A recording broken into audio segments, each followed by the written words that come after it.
Welcome to the Sunday, April 9th edition of the PFF Forecast. I have dragged myself out of a deep, dark pit of misery after watching Brooks Koepka flush 33-1 down the drain. But I made it like a champion. I'm here. So we're going to talk about the Masters. We have to talk about it. We're going to talk about the OBJ deal, which just happened. Brad, Arjun can react to what kind of a deal that is, what they make of it. What does that mean about Lamar? We talk about the number one overall pick odds. Two players now at minus odds. Big shift over the weekend. Is that smoke? Is there fire behind it? More draft props have been released. We're going to talk about those. And we're going to close out. The NBA is set with what the NBA playoffs and play-in look like, paving the way for Arjun and I's Lakers to go all the way. We're going to talk about that as well. Who knows? We may do an A-Rod Instagram book review. The world is our oyster. That's right.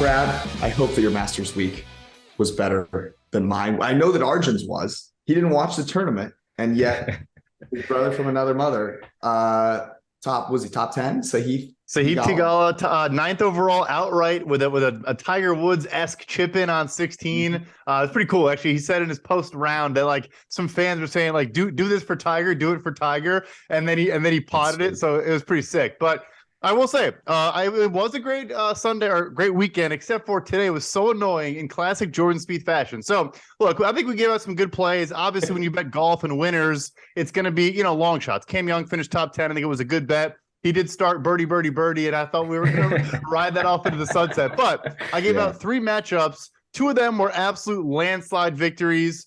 We had Matt Fitzpatrick over Corey Connors. Corey Connors missed the cut, I want to say. We had Jason Day over Dustin Johnson, which actually got dicey at the end there. I think Jason Day shot like 8 over today. But of course, Patrick Cantlay, I think, is up 3 strokes on Jordan Spieth coming into today. Spieth shot a 6 under. I think Cantlay shot a 3 over or something like that. So, classic Sunday Jordan Spieth to finish top 5 after not being in the tournament. That's just what the guy does. It was so on point. In every major that either Justin Thomas, Jordan Spieth, or Rory McIlroy, usually Spieth or McIlroy, are going to go super low in the final round. It happened to be Spieth today. I don't feel bad. Okay, Brooks Koepka. I didn't take into account the fact that Liv played 54 holes. Okay, I didn't think that was going to be a factor. I didn't think that he was going to forget to play the last 18. It was actually more than the last 18. He kind of stunk all Sunday. It was absolutely terrible. But I think the process is sound. In the U.S. Open, which are the odds I'm looking at right now, he is 11-1. So clearly the value on Brooks Koepka is gone. Cam Young, I thought, played well too. I bet him to finish top 5 and top 10 as well. He was close to top 5. He had a chip. He blew it on 18 with his approach, unfortunately, but had an opportunity there. Anyways, that is enough golf talk. We'll bring Arjun into the conversation. How proud are you of Theegala, your new golf crush? Yeah, pretty proud. Definitely heard some of the stories about how well he performed. But yeah, I just didn't. I'll be honest, I didn't watch. He grew up. He grew up in Orange County. Yeah, he went to Pepperdine, I think. Oh, he did. Yeah. Wow, that's a little bit close to where I'm from. So, yeah, I feel like you guys should maybe reach out. And so okay, let's talk OBJ here. So, for anyone that is spending their Easter trying to avoid sports or forced to avoid sports, the Baltimore Ravens signed Odell Beckham Jr. Brad, because I've heard some crazy numbers that I don't even believe about guaranteed money in this deal. What is the contract? What is it being reported as? And what does it actually seem to be? Yeah, so when the first report came out, it said 1 year up to $18 million. I'm sitting there going, okay, this is like 1 year, 8 million, 1 year, 10 million with like 8 to 10 million in incentives. That is not the case. So, we talk about the Friday news dump. I think this was a Sunday with the leaders on 16 of Augusta news dump. All jokes aside, Odell Beckham Jr. was going to the Jets facility tonight. So I think this basically was Baltimore saying, you know what? We're not even going to let you go into the Jets building. We're just going to get this done. But the actual base value of the deal is $15 million, with the vast majority of that also in a signing bonus. So not like there's per game roster bonuses and different ways to kind of tie in the money and protect yourself from the team side. That is not what's happening here. Look, obviously a good player, but going to turn 31 this season, has not played since the 2021 playoffs.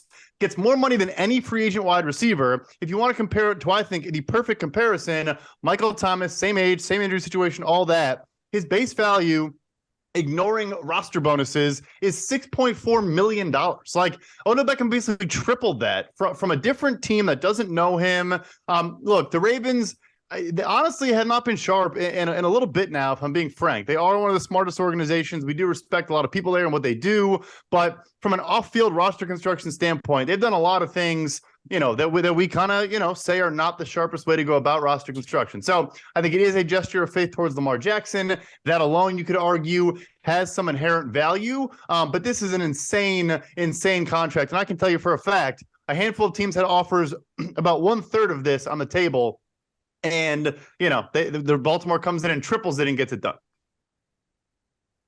I think the other part also, it might signal like a changing of the guard and how the Ravens are doing contracts. So previously they weren't a team that I believe used void years in many of their contracts, but now they gave 4 void years to Nelson Aguilar's 1 year contract.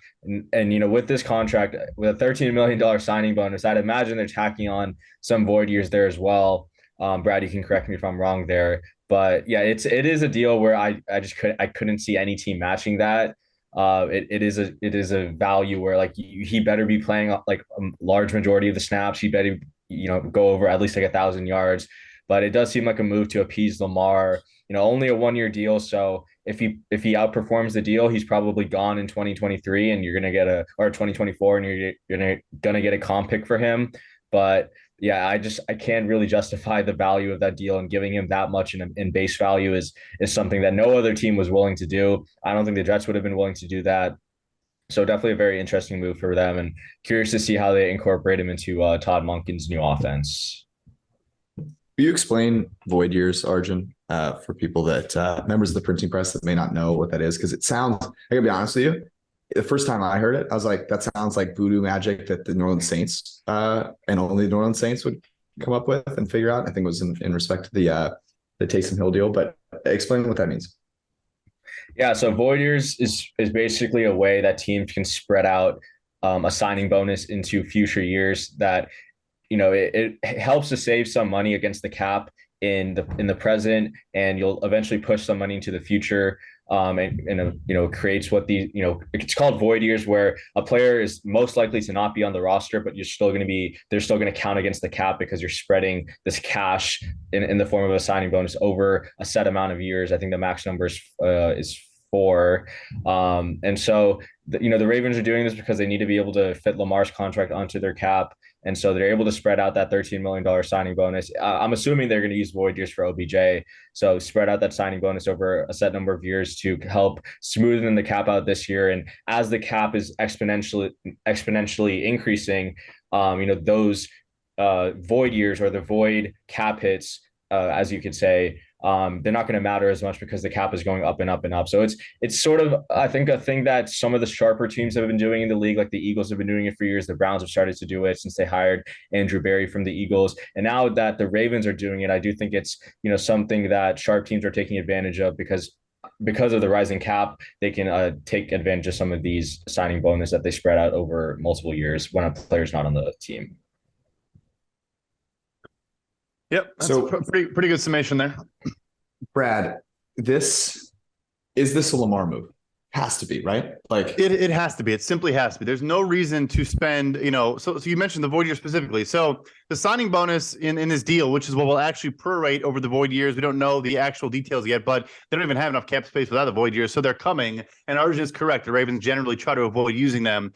You push all the signing bonus out in those years. And the signing bonus here is almost $14 million of the $15 million base value. Like, he has a minimum salary, and then everything else is in a signing bonus spread out. So he's going to have a $9+ million cap hit next year to not be on the roster. He'll have a larger cap hit next year than he will this year on the team. And yes, it simply has to be a look, Lamar, we are trying to add wide receivers for you. You have Rashad Bateman coming back from injury. You have Odell Beckham Jr. coming back from injury. We're trying to surround you with talent on the outside. That has to be part of it. So here was my initial take, because it makes a lot of sense, right? And I could see this as being a little bit of a warning shot. So, why would you go so far above market here? Like what's the reason? Because, let's say that all three of us are bidding on something, and I know that you guys are bidding $10. Like, what is the purpose of me going 20? Like, especially in a kind of blind ballot situation where you don't necessarily have a chance to rebuttal. Like, why not go, a little bit over, or, even just double? And my thought is, could they be sending a message to the rest of the league and going, look, don't even bother offering Lamar a contract? Because what we've heard so far is that is actually something that is keeping teams that are not the Ravens from negotiating with Lamar. One is they can't even get in touch with Lamar. He's busy filming, promos for the hottest portable gym on the market. But the other is that they believe the Ravens will match any deal that they present. So they don't want to do the negotiation for the Ravens, right? Of course not. And so maybe this is signaling, hey, don't worry about it. Doesn't matter what you offer. We're going to match it.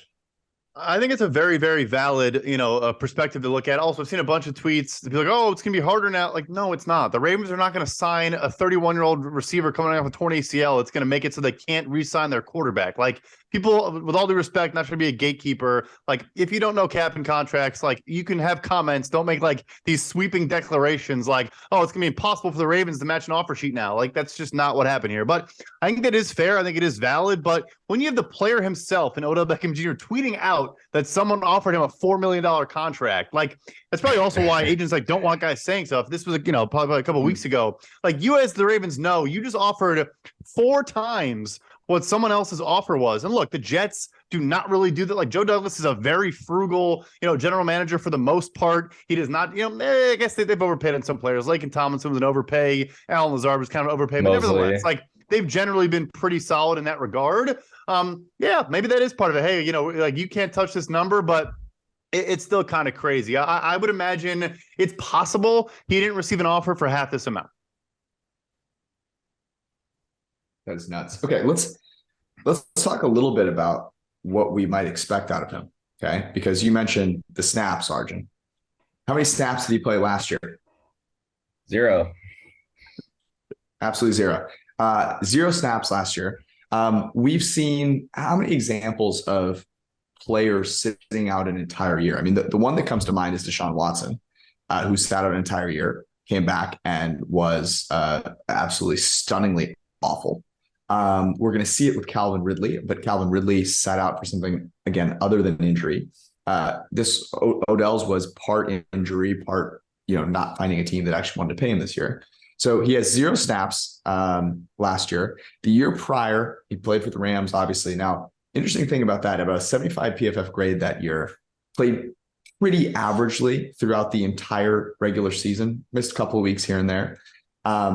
Then in the playoffs was really, really solid and was on pace potentially to be a Super Bowl MVP with his performance in the Super Bowl, but had a really good game against the Cardinals, played really well against the Niners in the conference championship as well, but played a total of 552 receiving snaps, total of 862 snaps overall. Year prior with the Cleveland Browns, just 316. So Arjun, what do you expect? Like, what is the maybe even the ceiling for OBJ in Baltimore? Yeah, so I think the thing that also I just didn't understand about the deal is you're buying Odell at his lowest, but you're paying him a lot of money. So for reference, here's his yards per route run since 2018. So 2018 yards per route run 2.26.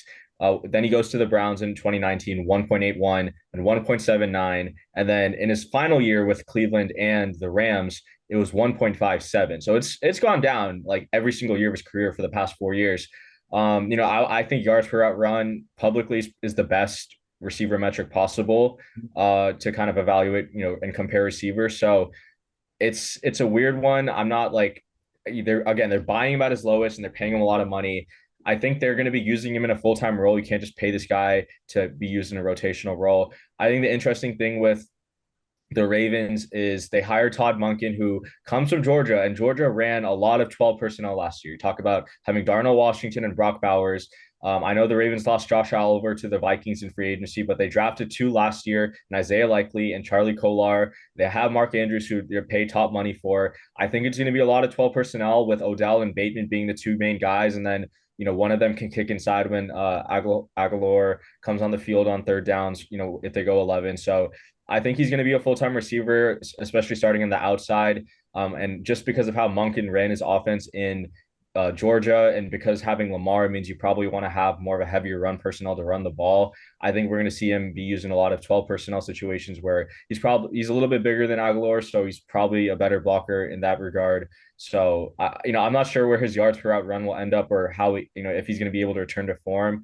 But I think overall he does kind of fit what the Ravens are going to do, and he probably steps in as their extra receiver heading into the year. And I will say this, like, go to the positive. I think he's a good run blocker. I think he's a very willing run blocker, which is honestly half the battle as a wide receiver. He's even said it like, I went to LSU intentionally, and that was back when LSU didn't throw the ball. And also I think particularly what they're going to do is like on short yardage in the red area where he can just still separate at a very high level. Like a lot of those plays were like Lamar keepers. And if those can turn into some freewheeling or just frankly some quick outs, quick slants, stuff like that to get it to Odell Beckham Jr. instead, like I think it also mitigates maybe a particular area. But yeah, he has to play, if we're talking about like surplus, like he has to play as good as he did in his prime to justify, or close to it, and to justify this deal. Yeah, well, look, as someone that purchases my protein powder from a company that Odell has equity in and is a ambassador of, I can't say anything, too bad about OBJ. But I will say this. I only bring that up to say that I've followed a little bit of what his recovery has looked like. I think there's been some talk about how seriously he's taking some of his recovery. And certainly the airplane incident does not paint a particularly shining picture of like how seriously he's taking this. But I will say this, I can't comment on like how well he's recovered. I do think some of the things that I have seen are the way that I would expect an athlete that is on the cutting edge of recovery to try and recover. So with that being said, I think there is a real chance for the ceiling of Lamar and OBJ to be really, really good. And the question comes down to, when will that ceiling occur and for how long will it last? Will it show up in week 7, last for 2 weeks, and then, there's an injury? Or is it something that they can somehow manage his workload to the point where it can peak towards the end of the season in the playoffs? And if so, then you know what, it could be worthwhile. But I think there's a very high chance, I would say 75% chance, 80% chance that this is a really big overpay for a guy that, maybe he gets 400 snaps this year, and that would be a good thing. So. I'll throw one final thought in general. I think this is interesting. If maybe, I think it started with more in college, but seeing a guy like a Jamar Chase and Derek Stanley, the guys that either sat out, opted out, or just didn't play, or kind of did not have that great final season. Maybe there's a trend now for an NFL player coming off an injury, the deals are not there. Instead of signing, trying to get in camp and trying to build good favor, like take a full year off, get extremely healthy, don't take any hits, and try to maybe cash in that following offseason. Maybe it's the beginning. Again, it applies to a special type of player. If you're an end of roster guy, you can't do this. But maybe it is kind of a trend that we see some players, they go that route of let's just get fully healthy and try to come back, the following year. The receiver that's still out there, by the way, is DeAndre Hopkins. Is this, given that they spend a decent amount of change on OBJ, could they could they essentially have spent the same amount of money and gotten DeAndre Hopkins? And would you guys rather have had Hopkins than OBJ? That's a great point that I had not thought about. And this is DeAndre Hopkins should be jumping up and down somewhere. Very happy about this deal, because every other wide receiver deal, the Brandon Cooks trade, everything was working against him. He's owed $19.5 million this year. And yes, he had an injury in 2021. And yes, you have to trade capital for him, even though I don't think it's a lot. But yeah, I mean, absolutely. But I'd rather have DeAndre Hopkins for around the same type of money. With all due respect to Odell Beckham Jr., but Hopkins has not torn the same ACL twice in the last 48 months. What about you, Arjun? Yeah, I think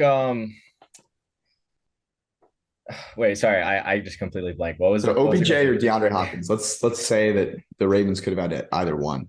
Do you think they made the right choice?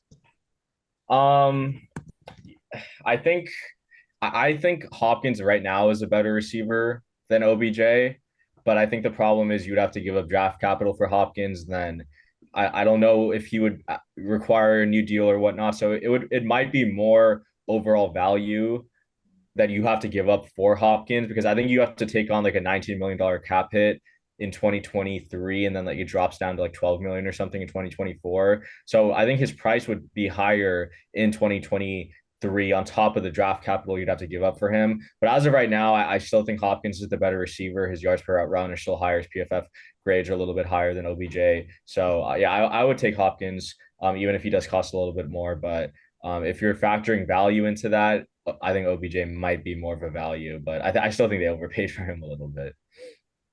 Yeah, I'm kind of with you. I think there's a unique OBJ, if he's healthy, is a better fit for Lamar. He's going to get open and separate if he's healthy. I think the question again is like, that's a big question mark. Okay, we're going to transition into the draft. By the way, if you are looking for a way to get yourself caught up on the NFL draft, the best way is to go to pff.com, get yourself a PFF Plus subscription, join the Printing Press Discord. That is our forecast Discord. The link is in the chat description, or the YouTube description, the description of the podcast, or you can just hit us up on Twitter and we'll pass it your way. It is the best way to stay on top of draft props. We try to talk about them as much as we can, pretty much every episode, but when news breaks, things happen. The best place to take advantage of that is in the Discord. Many people got the Carolina Panthers to pick number 1 overall at 4-1 or 4 plus 450. 25 minutes later, they had the number 1 overall pick. So hopefully they don't trade out of it. And we're going to talk a little bit about this in just a second. The other things that you get are the brand new updated PFF NFL Draft Guide. It is newly redesigned. It has data points about every notable prospect. You cannot find anything close anywhere else. And probably the most addicting tool on the internet, which is the PFF Mock Draft Simulator. You can unlock all of that. Just in case you're wondering, why is it something that we charge people for? Because very, very smart people at PFF put a lot of time into making that super realistic. And that's why actual NFL teams try to use that darn thing. Brad himself, integral in the trade evaluation algorithm, Timo Riske, and the grinding the mocks data. So it makes it super realistic throughout the entire 7 rounds. So it really is a unique product. You can go get yours for a ridiculously low price because we're offering 30% off with promo code MDS30 right now. All right, the number 1 overall pick. CJ Stroud was the overwhelming favorite for a while. I think he got up to somewhere around minus 200, minus 250, if I'm not mistaken. Bryce Young was at 3-1 at one point. Brad, I know you were all over buying Bryce Young at 3-1. We also have bought CJ Stroud at around that number. Over the past couple of days, some news has come out, or potential news, that has brought Bryce Young now basically neck and neck with CJ Stroud. I think they were both like minus 110 at one point. Right now on FanDuel, CJ Stroud minus 125. Bryce Young is minus 105 to go number 1 overall. The next closest is Anthony Richardson. He is 20-1. So Brad, take us through the kind of timeline of events. What made this number move? And do you think it's actual fire behind the smoke? Yeah, so when the Carolina Panthers made the trade from 9-1, I mentioned on the show, we talked about it. They made a comment almost immediately after that they had not landed on a particular player yet. They were still open to trading down. And I am very convinced that was a message directed towards one club, that being the Houston Texans. So anyway, the past week, what happened was Chris Mortensen on NFL Live, they were breaking down a mock draft, I think, of Todd McShay's. He had CJ Stroud going first. I want to say him and Mel Kiper have been pretty consistent in Stroud then Young 1-2 throughout their mock draft. So Mort, who does know a ton, still definitely a very plugged in, connected guy, said, nope, the pick is going to be Bryce Young. It got tweeted out by, legendary Twitter, bozo, Dov Kleiman. And then Chris Mortensen immediately responded to it and said, I was just saying as a mock draft, I wasn't sharing like actual news. But I think, that he said it in very strong language that he's very convinced Bryce Young's going to be the guy. So I think that was the biggest reason for the move. We've then seen Jordan Schultz was on Vegas Insider and said he thinks it's going to be Bryce Young as well. So a lot of plugged in people have been kind of putting out that they now think it is going to be Bryce Young instead of CJ Stroud.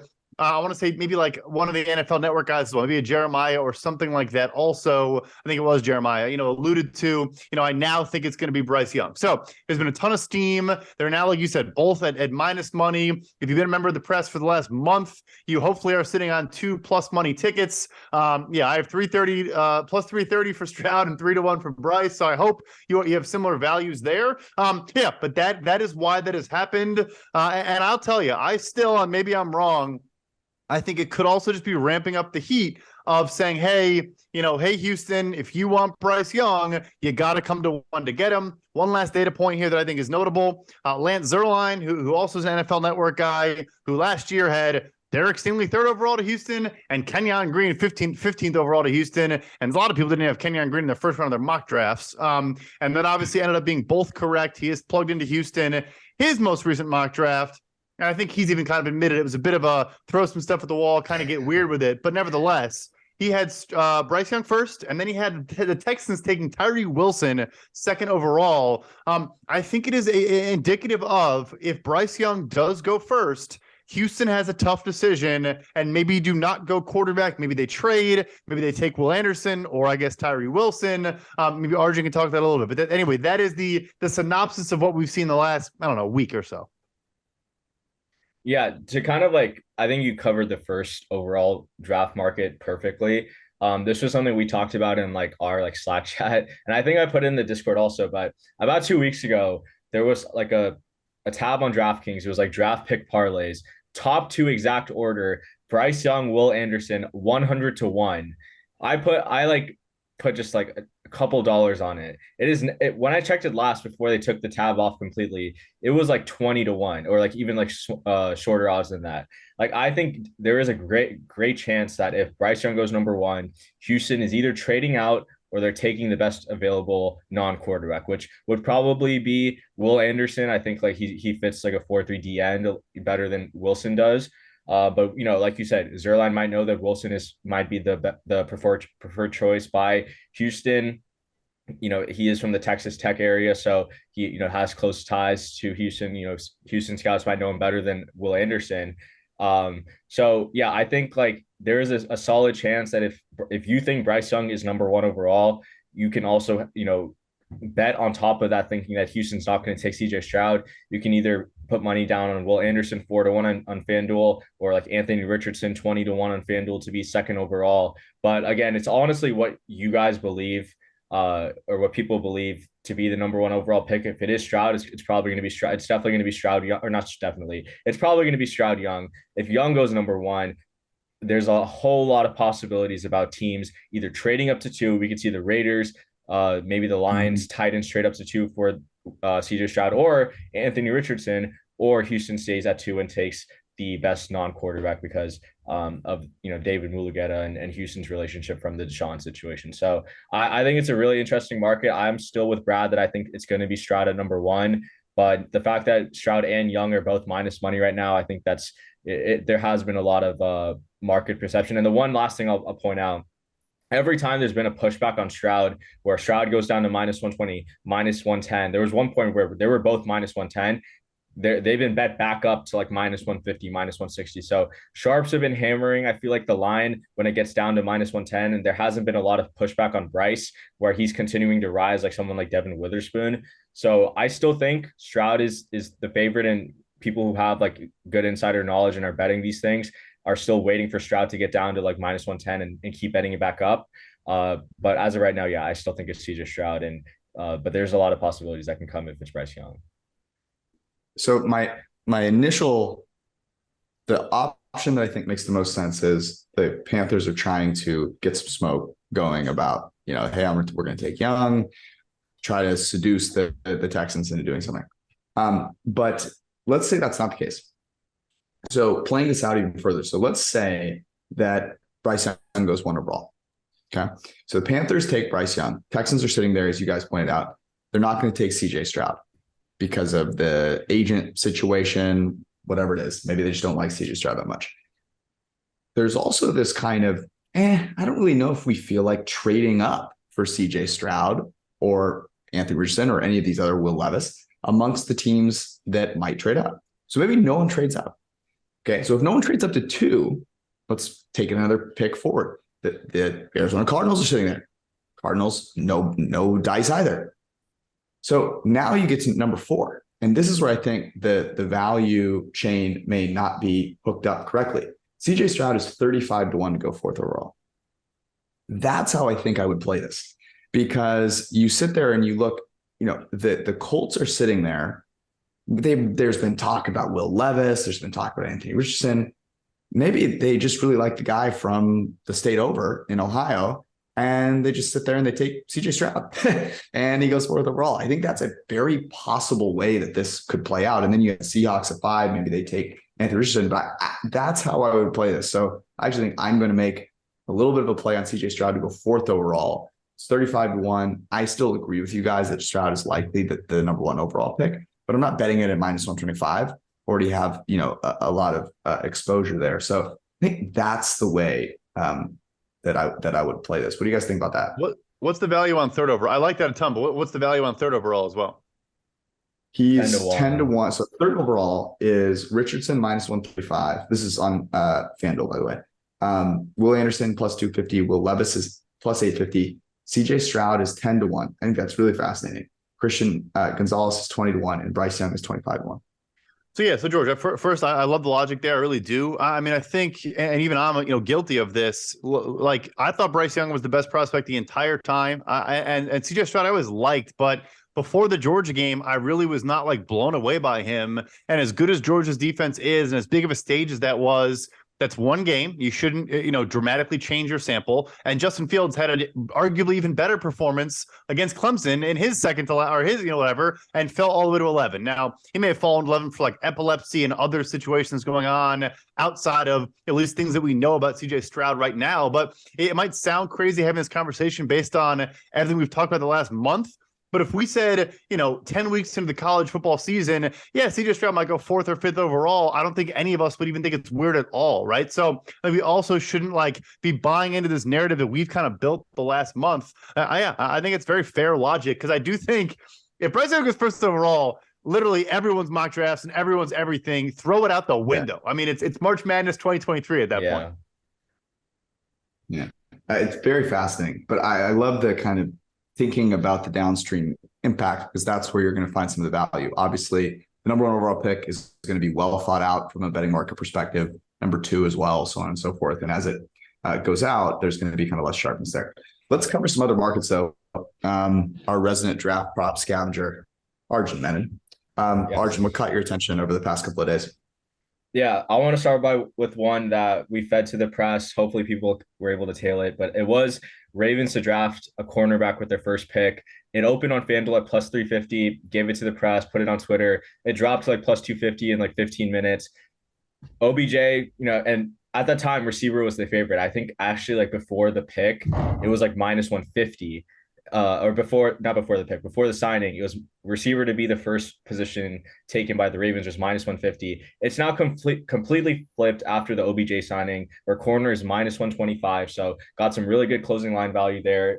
I think it's about like a 33% difference in implied probability. So pretty happy with that bet. But outside of that, there are some interesting markets. One I wanted to talk about that we talked about in the Discord was the Bengals, what position they're going to take. So right now on FanDuel, tight end is plus 150, corner is 3-1, O-line is 3-1, running back is 5-1, D-line is 11-1. I think corner was actually a little bit longer before we started recording. I think it was closer to like 6-1 or 7-1. It's not 3-1. And I do think corner is the best bet on the board. You think about what the Bengals have at corner right now. They have Chidobe Awuzie, but he tore his ACL mid-season last year. He might not be ready week 1. And even then, the Bengals are a team that loves to throw resources at their secondary position. They've been doing it for years. They like to stockpile on first-round picks and former first-round picks. Dax Hill is more of a safety than a slot corner, so don't really think that they drafted a corner in the first round last year. I know they have Cam Taylor-Britt, but I don't know if they see him as a true alpha receiver or cornerback one. And talking to some people at PFF, it does sound like the Bengals organization really like Emmanuel Forbes from Mississippi State and Cam Smith from South Carolina. And those are, per grinding the mocks, their expected draft position is in that late 20s, early 30s area. So I think corner at 3-1 is a good bet. You probably lost some value because they were longer odds earlier in the week, but I don't necessarily think tight end should be that high, especially given that I think Mayer and Kincaid will be both off the board by the time the Bengals pick. Yep. I love all those thoughts there. So, the corner thing is fascinating too, because you mentioned Forbes. So I finally finished up a lot of this threshold analysis we've been talking about probably for a while now. Looking at just the average player teams are drafting in the top 100. How many standard deviations are they willing to deviate from that number, or just a pure minimum threshold? And of course, again, there are going to be outliers and things like that. But it's fascinating because some of the best tape guys, like an Emmanuel Forbes' weight is so low that he basically, per this thing I chalked up, like met 0 teams thresholds, because no one has taken an 166-pound corner, in the top 100 maybe ever. But he is such a good player, and all the film analysts love him. I think he's going to be a first-round pick as well. And then the flip side you have is like there are guys like Deontay Banks and other very, very good players, DJ Turner out of Michigan, that are tested extremely well, hit a ton of teams thresholds, are big size, big body, play man coverage, do all these things. Like there could be like 6 corners that go in the first round, even more than that potentially.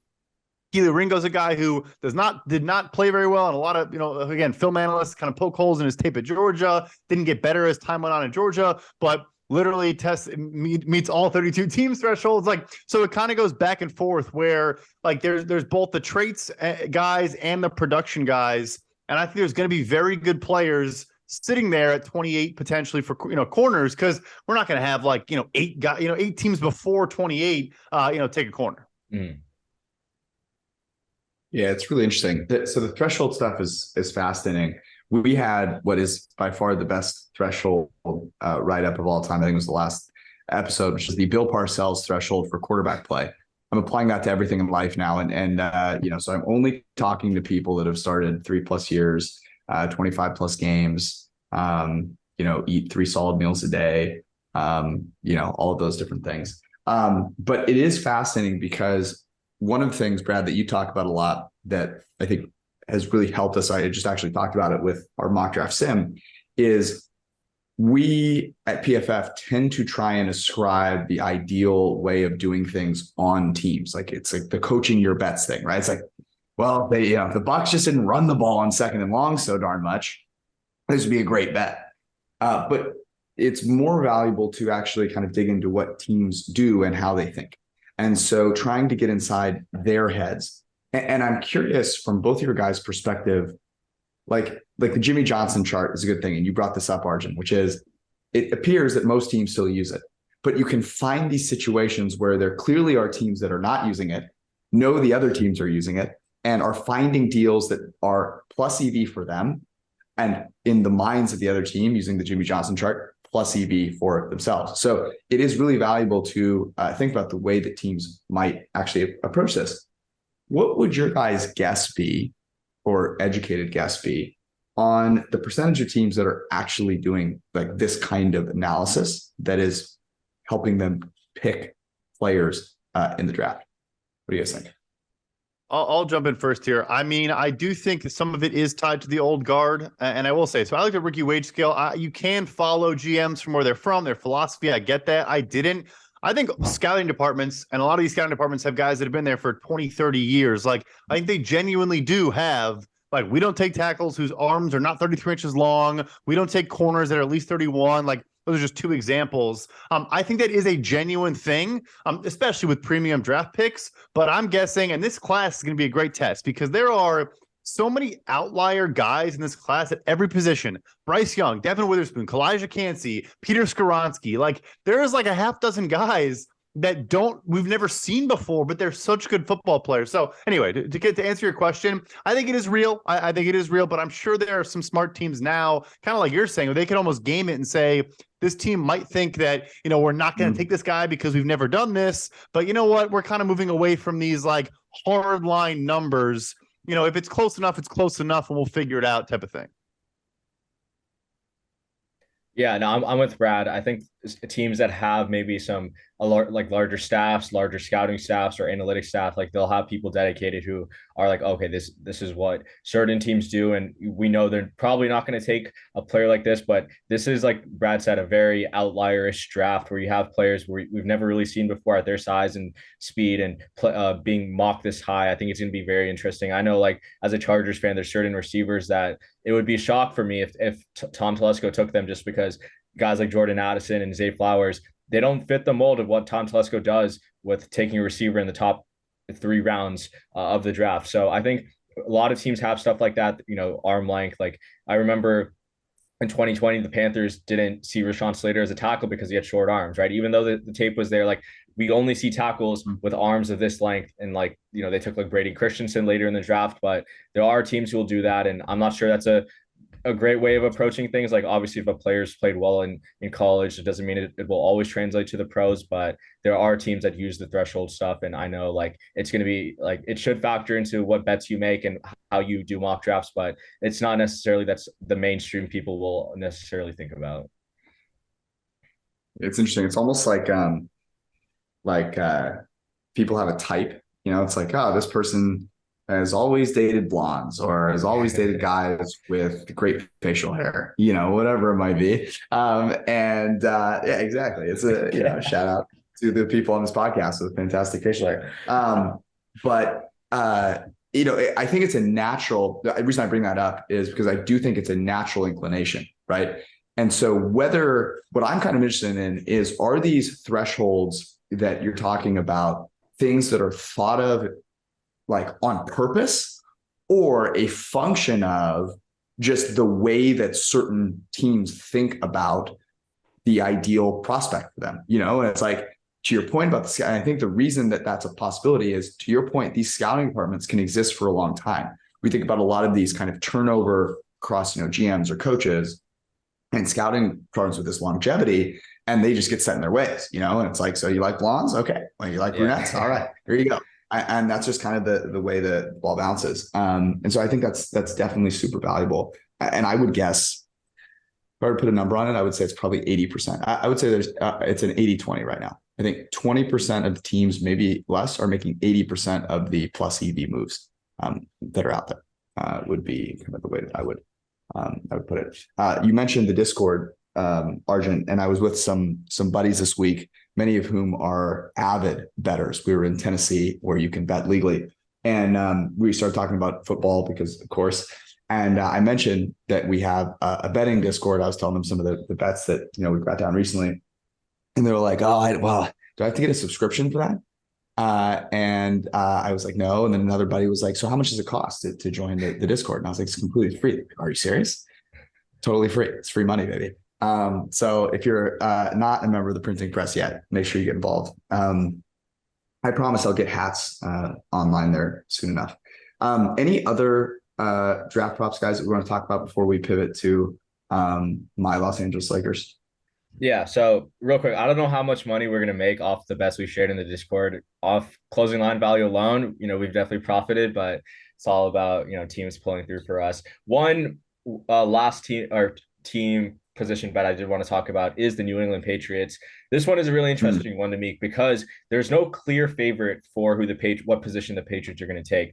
Cornerback is plus 250, O-line is plus 250, and receiver is 3-1. And we recently just got a report saying that Pats and Zay Flowers is a big connection there. Bill O'Brien's already been teaching Zay Flowers the playbook.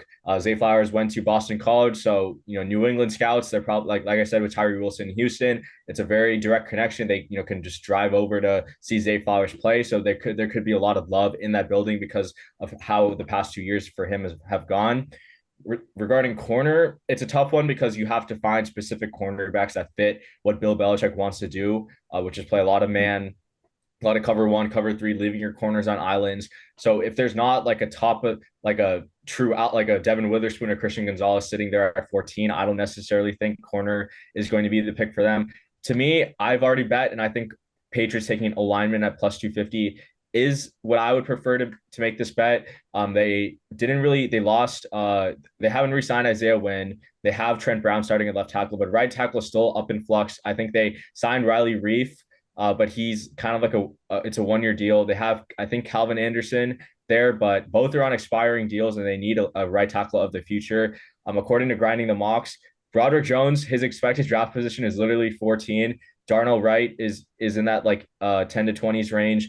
Skoronski's 11.6 expected draft position, and Paris Johnson is 10.4. So there is a lot of tackles in that region for Belichick to take.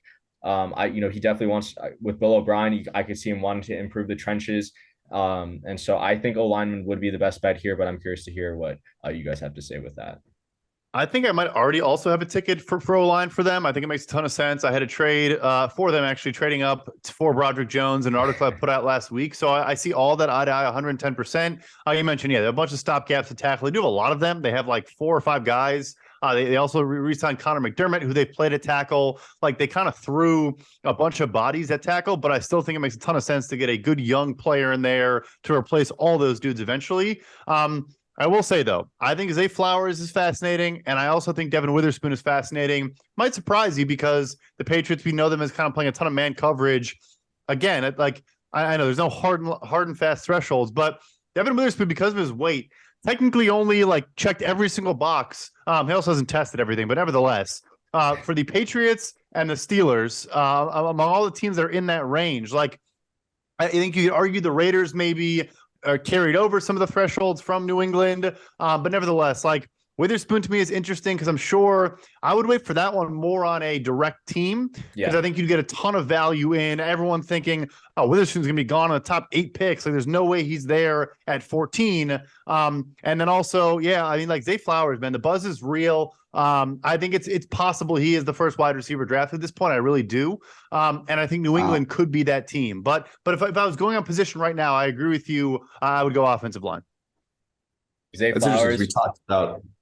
Go ahead. I was going to say something about Zay Flowers. Yeah, no, I was going to say we gave out him to be first receiver taken 22-1. I think it was the first episode right after the Super Bowl. Yeah. So we, hopefully you guys have tailed some of that. I don't think there's a lot of value betting him 3-1 now because I think Smith and Jigba would probably be favored by most teams. Patriots might be the one team that sees Flowers over JSN. But yeah, I mean, we have the ticket ready. And according to Zay Flowers' agent, he's also definitively going to be the first receiver taken. So we have that on our side as well. Future first ballot per sources. I feel bad for Zay Flowers. There's nothing worse than being a receiver taken by Bill Belichick in the first round of the draft. Just kiss of death. So bad. But we saw that movement, right? That Zay Flowers is now the second most likely player according to the markets to go to be the first receiver taken behind JSN. That move we talked about last week. All right, let's take a quick jump to the NBA because the NBA regular season just finished. I am looking at FanDuel right now. The play-in games. This is scary. It's very scary to me. The Lakers are 7-point favorites against the Timberwolves, one of the play-in games. The good news is that the Minnesota Timberwolves are absolutely falling apart at the seams. If anyone didn't see this, it is absolutely hilarious. So the Timberwolves, how many picks was it, Brad, that they traded for Rudy Gobert? 4 first-round picks Well, Walker Kessler was their first round pick. So him plus 4 first round picks. And I think Kessler might be a better player today. Yes. He has like maybe twice as many blocks. He has a higher PER too. So yeah, I'm not like an NBA statistician or anything, but like a Raptor, whatever it is. Yeah. yeah. But the gift that is Rudy Gobert kept on giving because he got in a verbal altercation with Kyle Anderson, another Minnesota player, former point guard at the UCLA Bruins and San Antonio Spurs, and ended up punching him during the game. Okay. So they send Rudy Gobert off because he tried to punch his teammate. And then another Timberwolves player, as it Jaden Daniels, punched a wall. McDaniels, punched a wall at halftime and broke his hand. So A-Rod is like, I think, the next player up for the Timberwolves, which is going to be fantastic. I can't wait to see his Instagram stories leading up to the game. I am nervous though. 7 points, a lot of points. So that's not the bet that I'm going with. I'm curious, Arjun. You look at some of the opening play-in games, I should say. Anything that catches your eye, or anything with the playoff series prices that have been put up there? I'm seeing the Knicks and Cavs. Knicks plus 180, Cavs minus 215. The Nets and Sixers. The Nets plus 640. The Sixers minus 1,000. And this one, which is kind of interesting, the Clippers and the Suns. The Suns are already out to minus 620. The Clippers plus 460. And for NBA Finals, we have the Bucks winning the NBA championship plus 250, Celtics plus 350, the Suns plus 480, Sixers and Warriors plus 950, and the Nuggets are your Nuggets plus 1,000. Yeah, so I think series props wise, I'm not. It's interesting that the Warriors are minus 290. I'll just say that this was a team that historically, or not even just historically, this was like one of the worst road teams in all of basketball this year. And they're going to, they don't have home court advantage, which like we've talked about is a huge thing this year. And so I think it's really just, betting on the Warriors experience. I think I would probably bet a little bit of the Kings just because I think their offense is really good, like number 1 offensive rating in the league. And the Warriors just struggle on the road. They're getting Andrew Wiggins back. But again, I don't know how much he kind of alleviates those road woes. I know Warriors have just way more playoff experience than the Kings, but I know the Kings have been playing some really good basketball and they're analytically driven team. So I'll be rooting for them, but Warriors, always fun to watch. I think going into the game lines, I think the Lakers Timberwolves one is interesting. I kind of lean the over with Lakers Wolves. No Jaden McDaniels, who would be like the LeBron stopper. That kind of forces Kyle Anderson into that role. I think he would probably take over for McDaniels. They call him slow-mo for a reason. He's pretty slow. So I don't know how well he'd be able to defend LeBron. And with all context, like I'm not, I don't follow basketball as closely as I do football, even though I love the sport and I bet on it every day. Like I'm not as detailed with the matchups. I know a little bit about it, but I think, Minnesota coming into LA with no Jaden McDaniels, they're not going to be able to stop LeBron. I think AD, he's really turned it on in moments where they've needed him. And I think this is a game where he'll be able to score. And as much as I like the Lakers defense and how well they've been performing the past couple of weeks, with LeBron back and with other people back, I still think they're not a great defense. And, last time these two teams played, it was 123 to 111. So they went over the total of 231. So I definitely think that I'd probably lean the over, but 6.5 is a lot of points. And as much as I think the Lakers have been playing some good ball, I don't know if they're 6.5 point, or it'd be like 4.5 point favorites after accounting for home court advantage than the Timberwolves. Yeah, that's they have the best record, I think, in the Western Conference since the All-Star break. But I like the over. It makes sense because, as I just mentioned, Rudy Gobert not quite playing the defense that he once was. Brad, any thoughts on your end? What are you doing for the next golf tournament? Oh, I had one playoff thought, real quick. Look, the Sixers are a great team. They've been on an absolute tear. But everyone, I think, is just like overlooking the Nets entirely because they don't have a name and they're just like 10 very good players deep. You can get the Nets plus 2.5 games in their series at plus money. I think they're going to lose, but I think it could be like a 4-2 series, and you get plus 120 there. So look, I get why the price is what it is, but if Joel has if Joel doesn't give them 50, like they sometimes struggle. And who knows if he can do that the entire time. But look, we'll get ready for the next major. I think we're in a great spot. I think you did make a good point earlier. I think the biggest takeaway was this was the tournament to bet live players, not just Brooks, but I mean, Phil comes in third. Patrick Reed was in the mix. Like, I think we lost a lot of that value, and maybe the market respects them now for the next tournament. But if not, still, Cam Smith's price, he kind of finished poorly, but his price I think was off as well. And the last thought, Scotty Scheffler, they said it the entire broadcast, so everyone knows this now and has heard it 100 times, but was literally like top 3 in tee to green, and then just could not make a putt to save his life the entire time. As we talked about, that is the most variance of any of all the various things you look at. He could be back in a big way in the next major because the ball striking was phenomenal. He just couldn't putt. Yeah, it was a good point. I just can't stand his swing. Every time he kicks his leg forward. That foot slides, man. Yeah. It's really something. Gross. Really something. I'm just I'm waiting for the odds on Sahith Theegala to come out so that I can lay him to be top. What's the next one? So the next one, the Open Championship, or is that? I think it's usually U.S. Open, then Open Championship, then PGA, I believe. Okay, I think that U.S. Open is later this year. Okay, it could be flipped. Yeah, I'll check. Yeah. At LA Country Club, I already have some Homa 33-1 there. He's down to 19-1. I checked, so I don't know if that's not very good odds anymore. But for anyone out there that has not heard this, he has the 3 lowest scores recorded at LA Country Club, which is where the U.S. Open is being played, if you are so inclined. All right, that is our what was a slow news day turned into not so slow of a news day. Sunday evening podcast. If you rode with Brooks Koepka, it's going to pour one out for you tonight. I appreciate you. My thoughts and my prayers are with you. Have a wonderful evening. We love you. We'll see you on Wednesday night. Peace.